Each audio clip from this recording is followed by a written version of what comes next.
رب العالمين والصلاة والسلام على رسوله الكريم أما بعد.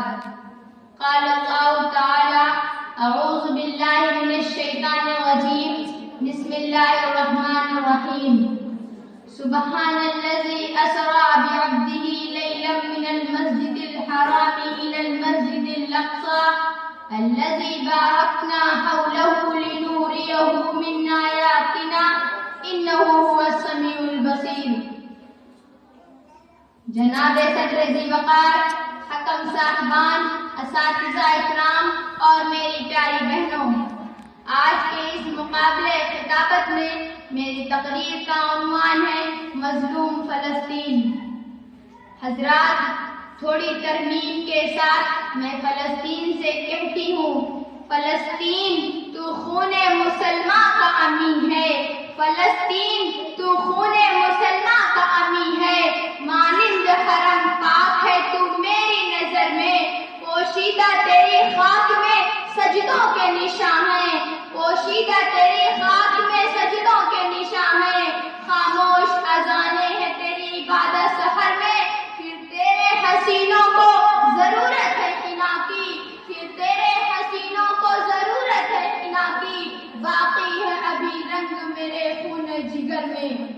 حضرات گرامی، آج میں بات کرنا چاہتی ہوں اس خطے زمین کی جو ہزاروں نبیوں کا مدفن ہے، اس ارض مقدس کی جہاں بیت المقدس ہے، اس جائے محترم کی جہاں رحمتوں اور برکتوں کا نزول ہوا ہے، اس سرزمین کی جو اپنی سرسبزی و شادابی، اپنے چشموں و نہروں اور باغات کی وجہ سے زمانے کی نگاہوں کا مرکز ہے، یعنی جہاں سے نبی آخر الزماں محمد عربی صلی اللہ علیہ وسلم سفر معراج پر گئے، یعنی سرزمین فلسطین، جس کا تذکرہ رب کائنات نے کیا، جس کا تذکرہ آقا نامدار نے کیا.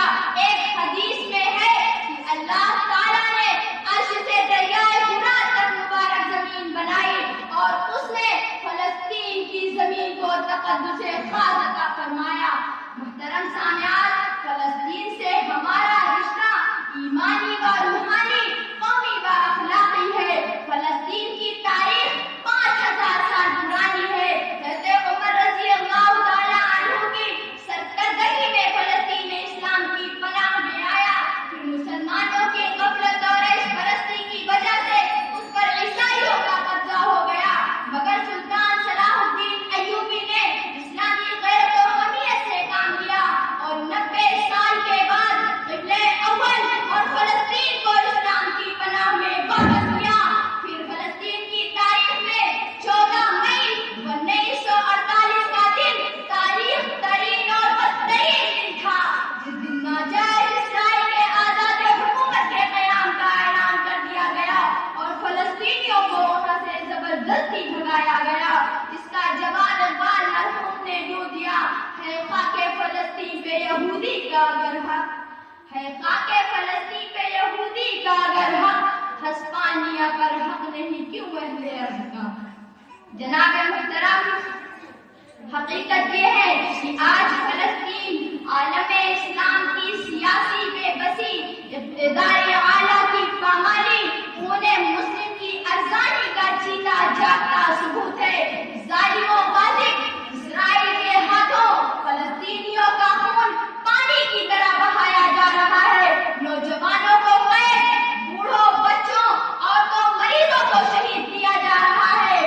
ان کے گھروں پر راکٹوں، بموں اور میزائلوں سے حملہ کیا جا رہا ہے.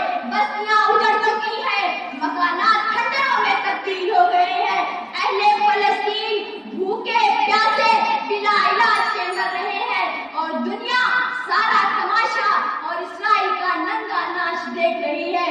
پیاری بہنوں، کافرانہ نظام حکومت سے رحم و کرم کی بھیک مانگنا اندھے کو دیا دکھانے کے مرادف ہے، مگر افسوس، 100 بار افسوس، پاسبان حرم پر، ترکان جفا کیش پر، اسلامی اور عرب ممالک کے توحید پرستوں پر کی زبانوں پر الفاظ مذمت آئے تو، لیکن یورپ و امریکہ کی غلامی کا تو اتارنا ہے گا۔ یورپ کی غلامی پہ رضامند ہوا تو، یورپ کی غلامی پہ رضامند ہوا تو، مجھ کو تو گلا تجھ سے ہے یورپ سے نہیں۔ آخر میں اللہ تعالیٰ سے دعا ہے کہ اللہ تعالیٰ اہل فلسطین کو ہمت و استقامت عطا فرمائے اور کافر کو تباہ و برباد کرے، قبلہ اول کی حفاظت کرے، عزائم کو سینوں میں بیدار کر دے، عزائم کو سینوں میں بیدار کر دے، نگاہیں مسلمان کی تلوار کر دے۔